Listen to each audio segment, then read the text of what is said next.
Hey, how's it going, everybody? RPS Airsoft over here. Getting ready to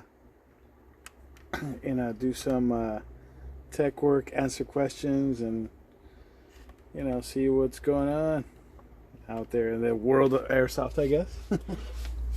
Hey Okay. guys. Yeah, this is the co-partner Danny. She has her moments. Ow. Okay, I call my hits. Okay. Today we're sponsored by definitely not these people. Okay, all right. So today, I guess we're going to be working on this. That's it. That's an AK. Well, AK variant. I don't remember the actual model. All I know is the inside. It's a version 3, and it's a SEMA. Okay, so we're definitely going to take this apart and see what. I know it's a working gun, but I've been asked to upgrade it, so we're going to upgrade it and see what we need. Okay, what did you say, Danny? Well, what? I didn't hear you. Are you really going to leave me hanging? Wow, okay. Ooh. Yeah. Apparently our executive producer over here decides to say things and not say them on air. God. Yep. So we just need to work on that and be more open with your voice. Are you gonna be open with my voice, guys? Oh God. Wait, but Eric, where is your tray for parts? Where is my tray? Right now it is full, unfortunately. So What can we do? what can we do? We have to buy more trays. That's the problem. Is that there's a lot of open guns and a lot of projects, and more than I was expecting. And This soon in the year. my trays are full. So yes, I totally agree. Okay, I have one little corner over here, so let's start that little corner right there. Okay, I don't know. How do you guys think this is a good thing or a bad thing that I have no room? I don't know. Let me know. But still, we gotta keep going with the being organized part. Okay, cool. So this being a SEMA, okay, so there's always gonna be one screw here. Oh, this is the old school one. Check this out. So they used to solder the leads directly into the motor. So this is actually pretty old. I don't know if that's good or bad, but still gonna take it apart. Okay, we had to take off these 4 screws right here on the bottom.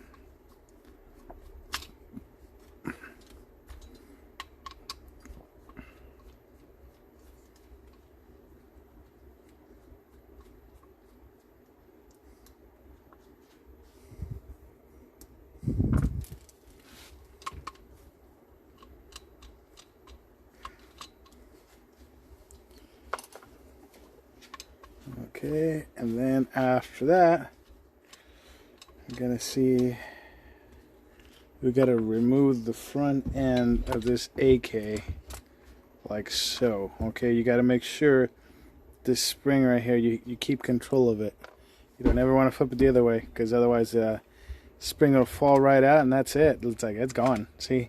And it comes out clean. See, this is why I like these old designs, because of the AKs, because the whole front end just came out clean. There's no like, oh, I gotta undo the hop-up unit and remove it and do all kinds of stuff. No, it came out in one solid piece, so it's great.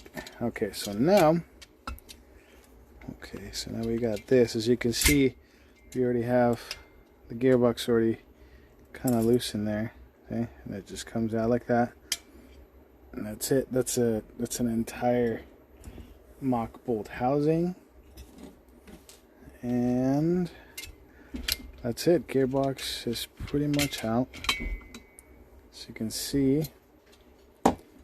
Alright, so this being an older gearbox, looks like 7mm ball bearings. I mean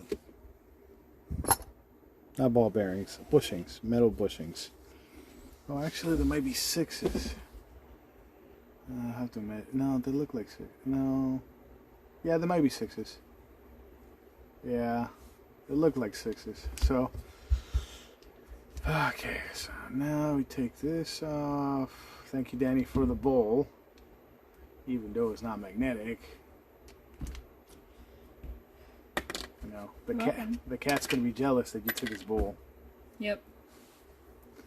All right, thanks. Okay, so now we gotta remove this and remove this.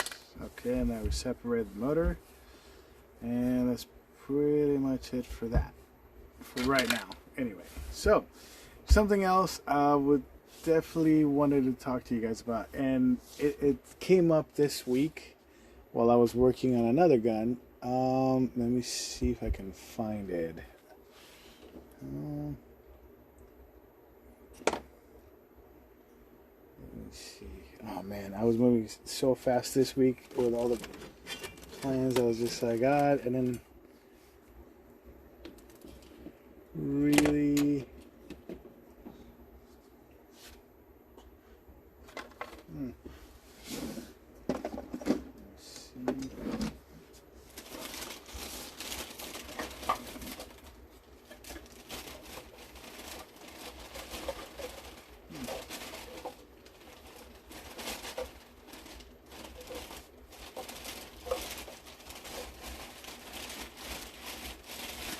Oh, I guess I was more upset than I thought and just kind of chucked it. Okay, so anyway, this week I had a customer, bring me a gun, right? And I've been building it and working on it and stuff like that. And unfortunately, the bevel gear, I installed a Lonix bevel helical gear, right? So I'm just going to use this one as an example right now. That's not the actual one. So what happened is that the Lonix helical gear, right, it has a normal rack on the top like this, right? And then it has this right here is a different color. And then, this and this part are actually pressed into each other, holding this in place, right? So they're two completely different parts. The top and the bottom, right? It goes through, and it has serrated teeth that go and grab this part here, right? And out of nowhere, this just separated and started turning. This part here just separated and started turning on its own, like it was completely loose. It was just 100% just gave out. I didn't understand how that happened. Or why it happened. I mean, it was just either the metals were too soft or anything like that. It was just crazy. I just never seen that before. And I wanted to ask you guys to see if you guys had ever encountered that happening to a Lonix helical bevel set, since it was just random. Like, it just failed. That, honestly, out of all the years that I've been using those, that was the first time that has ever happened. And I really do mean ever. And I've been using them for years. So it was very strange, very unprecedented. So yeah, I just wanted to see, see what you guys thought and get your thoughts on it and stuff like that. So leave your comments, and type up some questions and stuff if you know, because honestly, I've never seen that before, like I said, and I've been installing them for a very, very long time. So moving on, there's another customer that came in, and another technician apparently worked on his gun and built it and everything. And what's up? Is there a question? Yeah.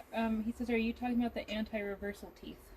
Yes, that is exactly right. The anti-reversal teeth. Thank you. Yeah, that rack right there, that part right there, is a completely separate part. from the 2 racks of gears. It's kind of like a set. It's the plunger on the top, and it's set through the anti-reversal teeth, and then it goes, and then it's pressure set to the bottom rack, and they just completely separated from each other. Oh man, I really wish I could show you guys. It was really strange. It's not in there. Yeah, I know.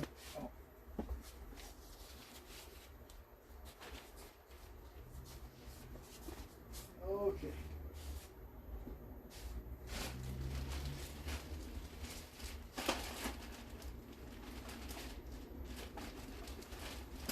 He's determined to go find it and show it to you guys. Huh?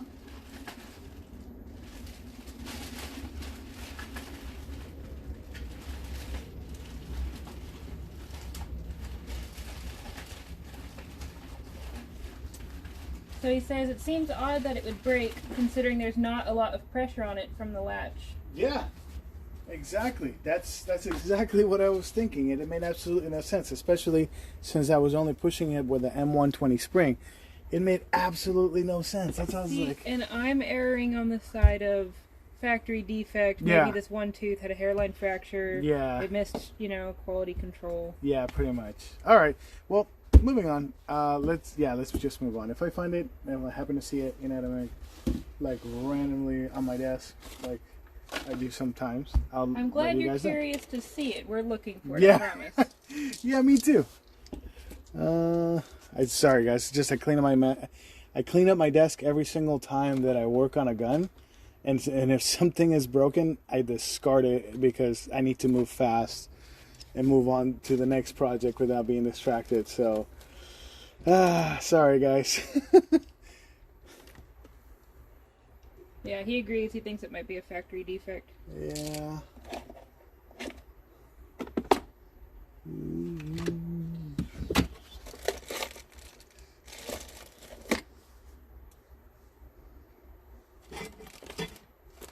Okay, so alright, so if I find it, if Danny finds it, I should say, we'll definitely show it on camera and see how it goes. Yes. If it's good. Yep. Okay.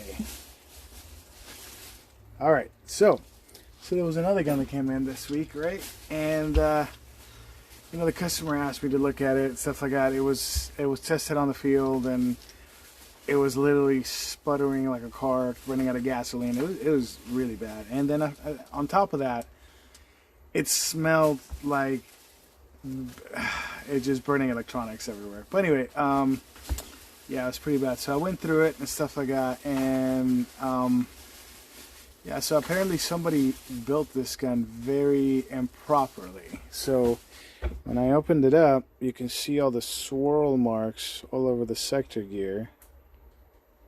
Right there. So whoever built it with the sector gear and the spur gear being extremely tight. And on top of that, as you can see the wear here on the top of the sector gear here, right? That wear right there on this part, no, that's not it.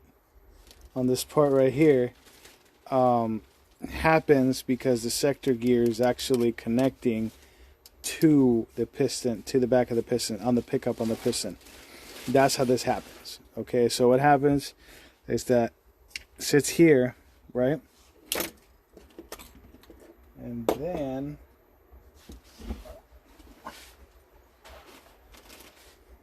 the back. Sam says check it out on his when you get to that part on his gun. Oh, okay. Yeah, for sure. And then yes, if we do find it, assuming he didn't in a fit of rage throw it in a little trash bag next to his desk, then we will post it. Yeah, I'm sorry. It's just when I get into a gun and I happen to find a very difficult gun, you know what I mean, and I'm working on it, and it's just giving me trouble making it work like how I want it to work, right? And I find out that it's a manufacturing defect that is holding me back. Oh, it sets me off. So it's not that the gun is difficult. It's that the factory defects. That's the only thing that sets you off? Well, really? No. That's okay. That's not the only thing when it comes to airsoft. Cheaters, maybe. Cheaters. Like 30%. No, I said like 15%. I'm not even gonna give them that credit. Anyway, so on the piston here, right? As you can see right here on the pickup, right? I don't know if you guys can see it that well. Okay, there's wear damage right there on the pickup tooth. That right there, those lines right there should not be there. Like that complete line there, the wear here and the wear in here should not be there. It should be 100% like no damage in here at all. On the back of this. Okay, so what ends up happening is that when it does a cycle, right, does a full cycle, goes all the way around, comes across, right, and then when the cycle's already done, right, like this, then the piston is coming back, the piston's actually dragging on the top of the sector gear. So that's how that happens. It drags all the way across, like the front. Like if you notice on the Kratos piston, this is actually the piston that was stuck in there, that was installed in this gun. Like there's no damage going from here to here, like almost none. There's a little bit of lines, like you could see right here, like going all the way down right here, right? But when it's real damage is right here. This piston is actually the finish on this piston is pretty tough. So in order for this damage for it to happen, it had to have it dragging on the sector gear, like quite a bit, because I mean, you can see the finish on the sector gear is not that good as SHS. It's okay, but it's not too great. But the finish on the piston itself is actually on the steel is actually pretty good, and yeah, for it to be that damaged and that on there, it's definitely not a good sign. So I mean, all you have to do in order to fix it, like, well, not even, yeah, fix it. It's you grab this and you shave off a little tiny bit, right? Just enough. Like we're talking like a hair, like 0.02 millimeters on the size of a shim, maybe 0.05. That still seems a little much. But yeah, all you have to do is just sand the pickup a little bit, and it'll start aligning properly. And the only reason why that happens is because it's kind of an older gearbox, you know what I mean, that was installed in there. I do believe this was a modified gearbox that's in there. It had this like clone of a Gate Titan MOSFET. I believe that's a double eagle design on there. So apparently they're making clones of the Gate Titan, and yeah, this thing actually burned up. I do believe this was a modified gearbox that's in there. It had this like clone. Okay, I just heard myself talking in the background. Okay, so yeah, so unfortunately this definitely burned up. Customer was very interested in actually getting this thing up and running. I'm pretty sure I can get this up and running, like 99% positive. But unfortunately, I don't know if I'm going to be able to use the Kratos piston because of the how high the teeth actually come up and how it sits in this gearbox.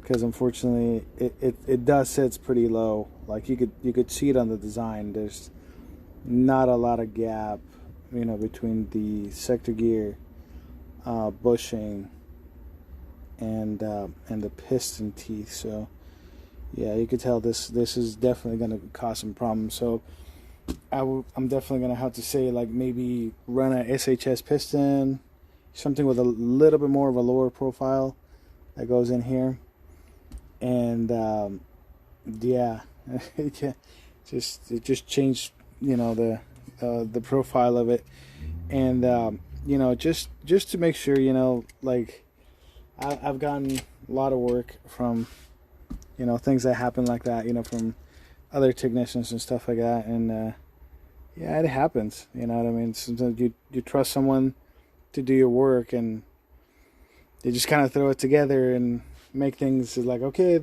it kind of works. There you go. And, you know, I really do hate that. Like, you know, to those, if it seems like I'm taking too long on your gun, I'm really sorry. You know, I do apologize for that. But know that these kinds of mistakes, like this here and that, and what happened to that gun, are not going to happen. I'm going to make sure that you get a gun that's you know, very reliable, and you can bet that every time you pick it up, it will work, no matter what. Like, you will fire, you will sit here and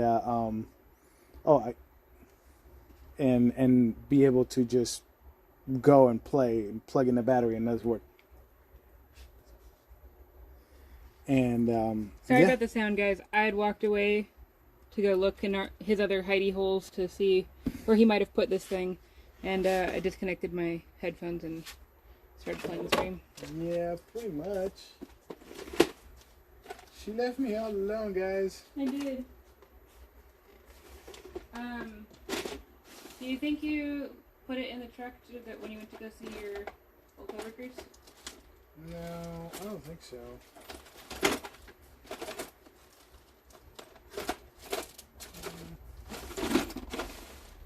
Man, I really wanted to show this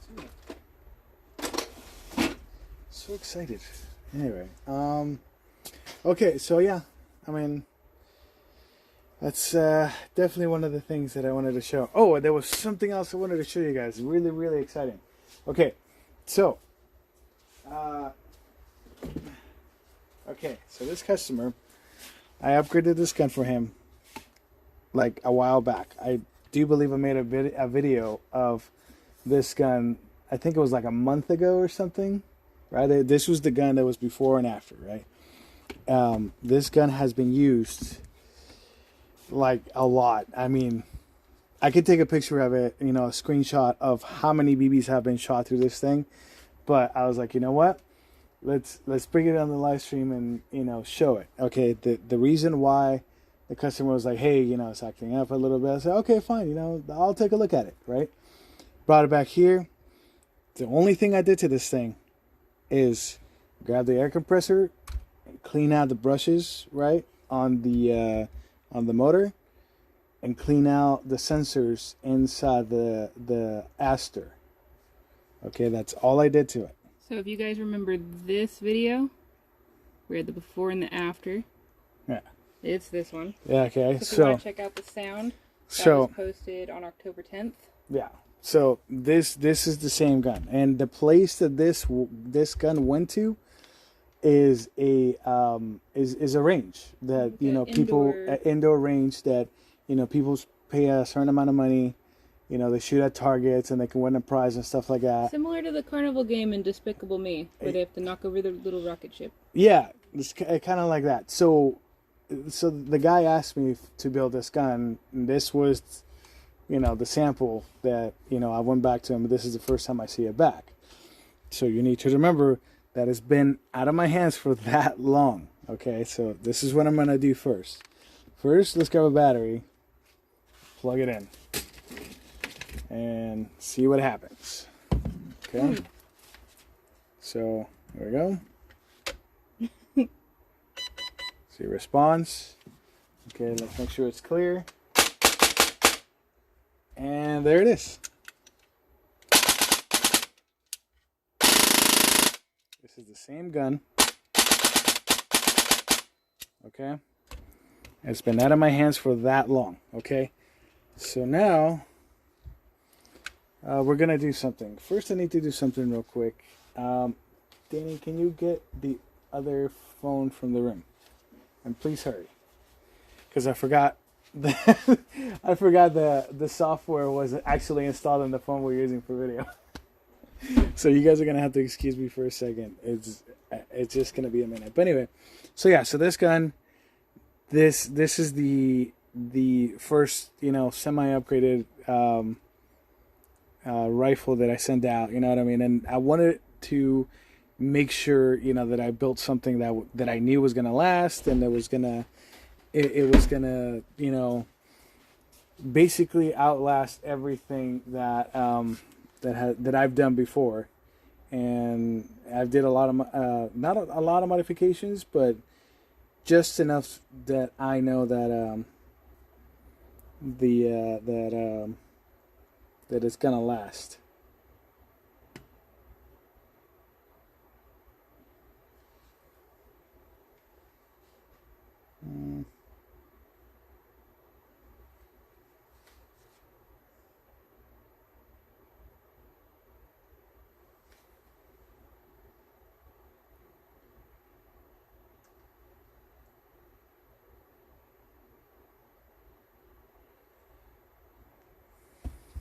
Okay, so is there any questions, Danny, for me? Not right now. Not Not right now? that I saw. That was from when he was messing with you. Actually, you know what? I do see a direct message that was sent to us about an hour ago in our private chat. They're asking, I'm a new tech. What are some... What does it say? What are some of the mistakes new techs make? What do I avoid? Oh, okay. Well, I mean, some of the number one thing that that new technicians actually get wrong is the shimming, honestly, between the bevel and the pinion. It happens, you know what I mean? And unfortunately, since, you know, the motor is basically what transfers all the power over to the bevel gear from the pinion, it tends to strip out very, very easily. So that's the number one part, you know, that I truly recommend for you to learn how to shim properly. Like the sector and the spur, yeah, if you get them too close together, they, you know, they'll do, you know, if they're good gears, they'll just do swirling, you know, on the sector and the spur, and that's pretty much it, but they won't destroy themselves. But the pinion and the bevel will destroy themselves and strip out, and then you'll have a problem. Okay, so, all right, so we got this here. We're going to hook up that.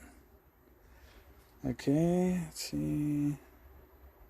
Okay, so now we got the Aster plugged into the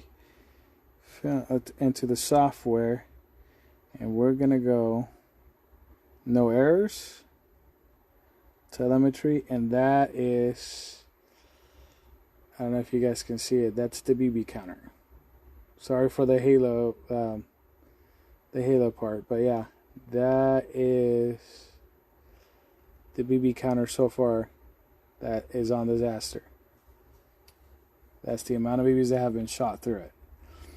And I have all I didn't even take apart the you know, I took 40,000 rounds. Close to 40,000 rounds, and they bought this gun in August. Yeah. And it's been shot that much. And you know what, like, with your handiwork. Yeah, with my work. And I'm very happy because, I mean, all I had to do was just blow off some dust that was basically covering up the sensors, you know what I mean, which with an Aster or a Gate Titan, it happens. Mm-hmm. You know, like there's some dust that develops in there, you know, from the motor, from the brushes, you know, normal wear and tear.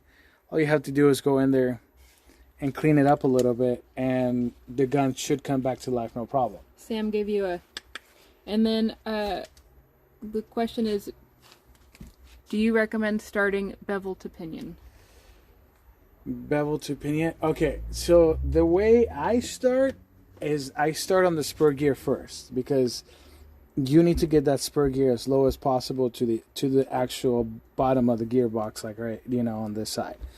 Okay, and then after that, I move over to the sector and make sure that without the bevel gear being here, there's a gap between the spur and the sector gear. So that way this here, this swirling here won't happen, as you can see. Okay, so make sure that this doesn't touch this.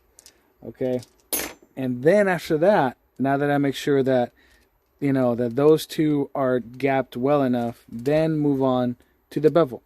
Okay, the bevel, right, the bottom rack, all you have to do is just make sure that it clears the spur, at least for now, right?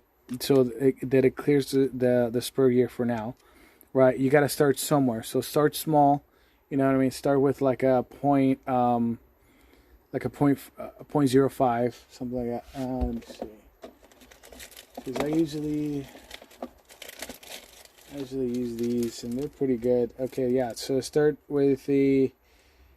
I'm sorry. It's a point 0.1. It's a 0.1 millimeter, and then you start there, and then you move up to like a. And then you can move up to like a 0.3 to a 0.5, you know what I mean, depending on what you see, you know what I mean. You could sit here and have the gearbox, right? And usually what I do is I like to leave a gap here. So first off, like when you have your shell open, you're gonna have your shell open like this, right? This is the opposite side, you know. This is where basically the back of this sits, right? So you want to make sure you can set it on here and spin it, and there's nothing dragging. Like that's how I start. That's how I start shimming. Like you just got to make sure there's no contact. You can move it around a little bit, and if you hear that means you're too low. So that means you're going to drag along the gearbox, and you're going to develop a swirl line on the gearbox all the way around here. That's one way to start. That's how I do it, is I make sure that there's no dragging. So if I hear that, I'm like, oh, okay, it's a little low. So then after that, I add a 0.1 just to lift it just a little tiny bit, you know what I mean, to make sure it's off the gearbox, you know, and gearbox shell. What's up? He says, ideally, I like to try and get as much teeth contact as possible. I find the spur gear usually sits a little lower than the bevel. Oh yeah, of course, yeah, that's definitely going to happen. Because if you shim your spur gear like too high, it's going to hit right here. Like it's definitely either going to catch here, or even before that, it'll catch on the sector gear, and you'll definitely have damage either on the anti-reversal latch rack. Thank you for that. Who was that told me that? The Gente. I think it's the gentleman in Spanish, maybe. Okay, cool. Thank you for that. I really appreciate it. I'm sorry. I'm like, you know, all over the place today. Okay, so after that, you just want to put it together, right? I guess I'll use this as an example. So when you have this, right? I'm just using it as an example right now. I'm not doing a full, you know, full-on tutorial on that, on this. Okay, so you just grab it. You make sure your shims are on there, and there's no shim stuck on the other side. Okay. So you have this. You close it, right? You close it, and then you make sure, right? See how much gap you have. You can usually tell how much gap you have, how much play you have. He says, good to know he's been on the right track, and the D is silent. Oh, nice. Okay, so then after this is in your final. So you make sure you see it on this side, right here in the center of the ball bearing or bushing, whatever you're using, right? Push up on the bevel and see how much it moves. Okay, that right there is a huge gap. So you'll probably be using like a 0.5, probably like 0.9 from what it looks like on shims, and then you'll have an idea of where to put it. Also, you need to, okay, I do this by eye, but the formula basically is you need to watch the gap here, right, and see where the teeth end up down here. Okay, you also need to realize what bevel, what pinion gear you're working with your on your motor. Okay, so there's multiple companies that use different pinion gears. Like this is a GMP motor. They use a set screw and stuff like that. As you can tell, whoever this is from this gun, and whoever put it together, like didn't do a very good job shimming.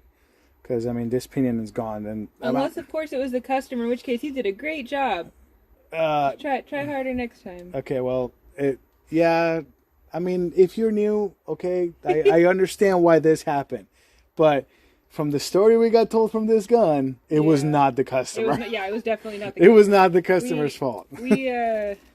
So the person who did the work has a reputation. A reputation for this kind of stuff. Yeah. So anyway, the point is that you need to be very careful when you shim your pinion to your bevel, because this is what will happen. Also, if you have one of these, like a set screw, make sure you grab it and you really tug on it. Like, I mean, really, really tug on it, because you do not want this coming off on your gun. So, like, push it. Like, you see, it already has a gap on the top. I don't know if you guys can see that. Yeah, see, it has a gap. It moved very easily. I mean, you can see right here. He says, not the customer. Lies. So anyway, yeah, so right here you guys can see a gap already right here, right? Because it actually moved. Okay, so if you're gonna use any motor that has a set screw for a pinion, make sure, no matter what, take off the screw, right? And trust me, there's a lot of companies that don't set their screws with Loctite. They really don't. They just throw it in there, and that's pretty much it. That's it. Okay, I think that one's it. Okay, so just...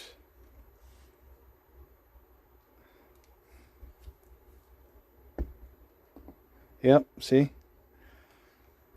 Okay, so these guys kind of put the Loctite on there, but not very much. And on top of that is blue Loctite. Well, at least it's not red. Well, it's Asian, so it is red, but it's our equivalent of blue. Our equivalent of red? No, equivalent of blue. It's backwards. Yeah. It's like it's so their red, it's like our blue. It's not permanent, but their blue is our red permanent. Hey Gino, welcome. Thank you for joining us. Hello. If you want a live update on your gun, go ahead and give us a thumbs up in the comments. Otherwise, we'll reserve our feedback for after. Yep. Okay, so you guys saw how easily that came off. You don't want that coming off, like, at all, ever, because otherwise it's gonna go in your gearbox and your gearbox is gonna be gone. So you want to make sure this is set. This is one of the reasons why a lot of people get the shimming wrong and stuff like that. It's not because they did it wrong or the shimming wrong. It's because this slides up and down very, very easily. I can do it by hand. Look, see? And every time you shim the motor up and down, this is not moving. It's staying where it's at because it's sat there by pressure. So it just keeps doing this. And then you keep wondering, why isn't it moving? Why isn't it, adjusting? This is one of the main reasons why. This is why I honestly try to avoid these motors. There are some motors though, like the brushless motors, they use this type of pinion, which it's very unfortunate because that's how they're designed. Because with a brushless motor, you can't access, the axis here, the stud to actually push a pinion through, O-ring type. It's completely sealed off because it has a bunch of electronics on the bottom. So that's very unfortunate for those, because honestly, there's some really, really good quality O-ring type pinions that I really, really like using, and I can't use them because I can't even push it or set it through on a brushless motor, which is very unfortunate. I would love that company, Option One or Warhead, you know what I mean, to be able to design something so we can actually put O-ring, O-type pinion gears. Calling your manufacturers out. Let's do it. Yeah, that'd be great, because then after that, I mean, you could pretty much set whatever you want on there. He says, speaking of brushless, what do you think of the Warhead motors? Oh, Warheads. Ooh, okay. Well, sour candy, they're my favorite. I know, right? They're delicious. My son loves them too. Okay, so Warhead motors, they are good.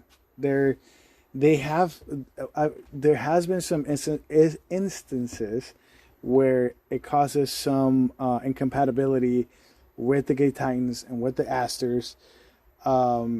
You know, but it's honestly, it's been a case-to-case scenario. You know what I mean? It hasn't been every single one. Some of them work good. Some of them work, you know, like overspin and draw too much power and stuff like that. I think they just need a little bit more time, you know, to figure out the whole thing, you know, and maybe work with you know, Aster and Titan to see if maybe, you know, there's some software update, you know what I mean, that they could actually do inside the motor itself to program and recognize the gate Aster or the gate Titan, and so they can work with each other, because, you know, each one has its own each one has its own MOSFET in it. So that's one of the reasons why they're kind of like hit and miss, because one's trying to control and so is the other one, you know, and it's a little bit of a balancing act for both of them, you know, and I could see why the problems are happening, but they're good. I mean, they're good. If you find one that actually works with your gate Titan and or Aster, man, they work. They move.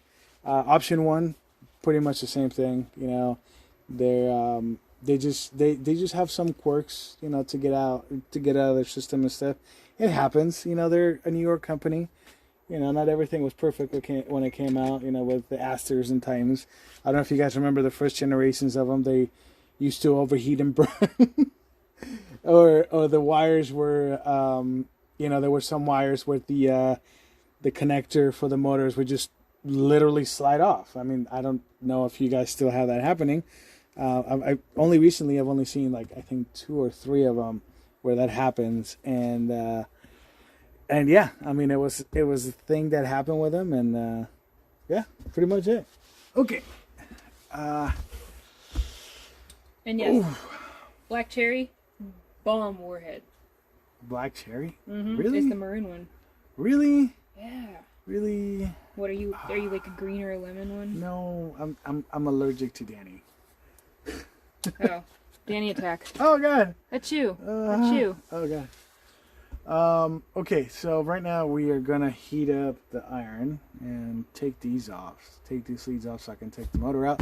I'm gonna drop a 30K boost short into this, so we'll see how it works. Also, I do believe I have some 12-to-1s to maybe drop in here. I'm not too positive yet if I want to use these 12-to-1 or not. I might go with 13 only because their AKs are very infamous for not feeding properly. So especially on the higher RPSs, you know, like rates of fire. So also we might have to drop a different hop-up unit in here, maybe. It just depends how much wear there is. Oh, actually, that's not bad. Looks pretty good. And yeah, I mean, fortunately, this little old motor has had his you know, seen better days. So. That little motor ran great. All right, let's see. Samuel, go ahead and clarify, Eric, what's your most favorite personal? Is that personal favorite warhead, or are you talking about guns here? Motors? Oh, like I said, like... I don't know what he's asking. Okay, warheads, the motor-wise? No. Or what? What's your most favorite gun? Oh, favorite gun? Oh, well... That's gonna have... Old Betsy. Well, she's good, but, I mean... The one that right now it's like I really want to use is the TMMWS. What was it? TRC16 or something like that. It has a really long name, but anyway, I have it and I want to use it, and it shoots too hot, so I can't use it right now. So unfortunately, I have to go to an outdoor field and use it, and I honestly have not changed anything, like internal wise. You know, but, I mean, as you guys can tell, I am looking to do upgrades. This is the actual bolt from it, and this is the nozzle. I'm definitely going to do some upgrades to it. Not a lot. I mean, they're pretty pretty beast out of the box. So not too many upgrades. Just inner barrel bucking, maybe a different seal for the piston and the nozzle, and that's pretty much it. Yeah. So anyway, so did update show it Update what? on the airplane? No. No? Okay. Oh, which gun do you like? Stock. That's from Clone. As an AEG. Stock? Mm-hmm. Oh wow. If you couldn't upgrade it, If I couldn't upgrade it, oh my god, that's a really hard probably question. A Crytek. No. That's a really hard question for me to answer. Like honestly, I threw in the if you couldn't upgrade. That was yeah, thanks. because I know that makes you put your little thinker cap on. Yeah, thanks, Danny. If I couldn't upgrade it, what gun? Oh my god, that's wow. AEG. AEG wise, well, oh my goodness. I would have to say, I know this is a weird one, but I would have to say the old PTS Masada. Not the ones that are sold right now, right now over the counter. I'm talking from like 5-6 years ago. The ones that got discontinued because of the Magpul ban. Those were actually pretty good. If you have one of those, you have a good gun, like really really good gun. Okay, here we go. Okay, we're gonna open. Cool. All right, so now we got this thing open, and as you can see, is SEMA quality at its best right here. Hey, that is like 10-year-old grease right there. Yeah, exactly. Eesh. But okay, I will give them this. They hold their compression extremely well. This thing was still shooting 435 when I shot it. With stock parts. With stock parts, which it's, for its age, that's actually pretty amazing. The owner must have taken a really good care of it. Huh? So the owner must have taken really good care of it. I would just put it in the corner and left it there. So anyway, you want to talk about the elephant in the room, hon? This is my AK, guys. This is my Christmas present.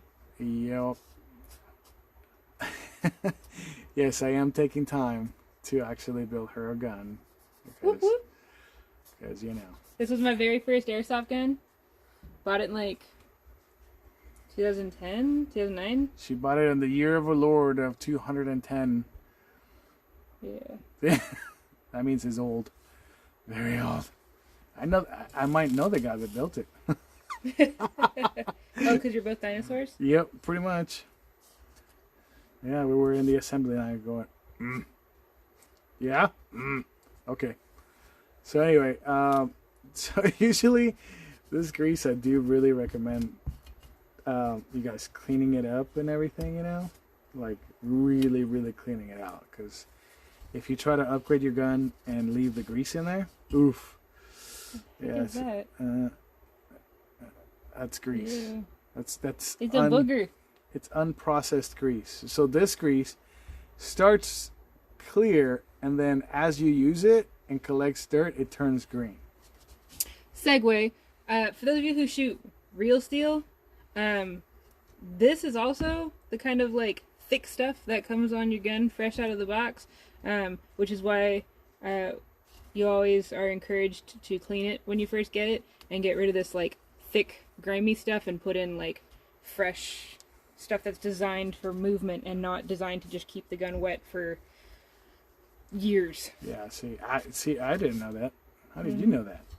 Well, I worked at a shooting range for 3 years. What? Oh my god. How many people have died? Only their souls as they challenged me and then lost to a shootout. Oh god. Yeah.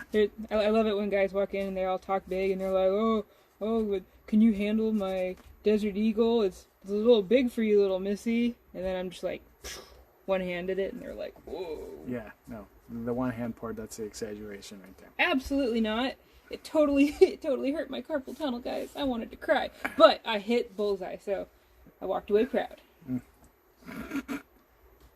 You're a jerk. I think it's what we're supposed to do. This is love right here, guys. Okay, so these... Hey, Leo, what's up? Hi, Leo. Now, if you're watching, Leo is a super, super awesome guy. If you guys get a chance to say hi to him, go say hi to him. No matter what. Where can you find him? Evic, Ontario. Whoop, whoop. Every single time. Just say hi. Just say hi, No, Leo. walk in and say, RPS Airsoft says happy birthday. Yeah. Just tell him happy birthday. Just don't even say that. Just say happy birthday, Leo. It's his birthday every single day. Except for when it's his actual birthday. Yeah. Because then it's my birthday. Yeah. Yeah. So just trust, guys. Just go up to him and be like, hey, happy birthday. And he'll know. He'll know. He'll know that he's loved.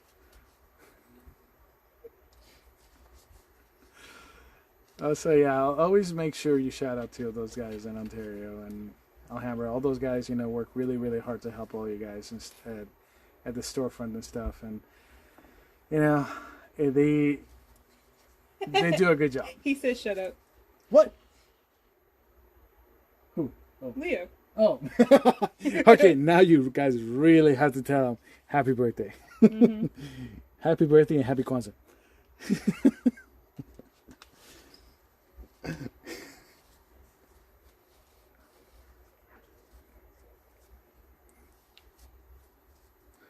Now, okay, so now we're cleaning. Why am I cleaning this up? I'm replacing the gears. Oh my god, old habits.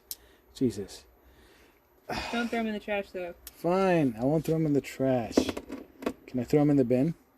No. Why not? We're not going to use them. No. Lol.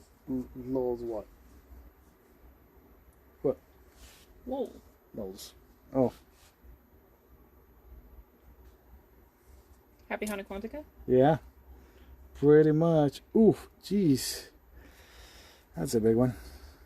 See, this is the only thing I don't miss about these old guns, is this. Having to sit here and clean the gearbox extremely well, because otherwise it's just... Bleh. I'm going to go ahead and let you guys see this real quick. I don't know if you can see it from that far away. It's literally covered in grease booger. Yeah. Can I give that a wipe real quick? Just a quick pass. Hold on. I know. Ew. Eesh. See that? See that? Boogers. Oh. It's like Shrek sneezed on my gun.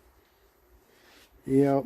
Oh, Leo says put the Gate Titan version 3 into that. Oh, yeah, that's what I'm doing. That's exactly what I'm doing. Where is it? Oh, okay. You don't believe me that I have it? Fine. You're right, I don't. You don't get your Christmas present of that. See? Version 3 and a programmer. Woohoo! Yes. Christmas came early. Thank you. The things I do. I swear, I should be charging her like $30, like $60 an hour, not more. I'll charge a convenience fee back. Oh, dang it. What is this? What is this crazy madness?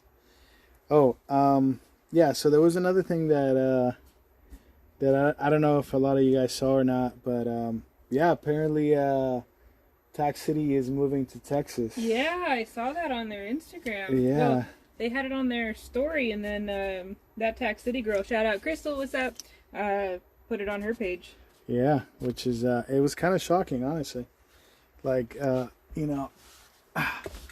for me being there for so long and stuff like that, and I know a lot of you guys have played there and stuff like that. It's background story for you guys. That's actually where we met. True love can be found on an airsoft field. Is that what we're calling it? I mean, it's it's some kind of The special. eternal battleground. Yeah, yeah. Okay, there's no screw. Okay, cool. All right, so basically what needs to happen after this, you remove this screw here. And that. Yeah, you gotta remove the second one on this one. Okay.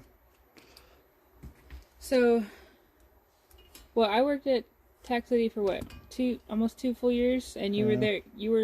You helped actually build what, the ref tower. Yeah. You built all the houses. You were the tech manager there for a few years. Yeah, pretty much.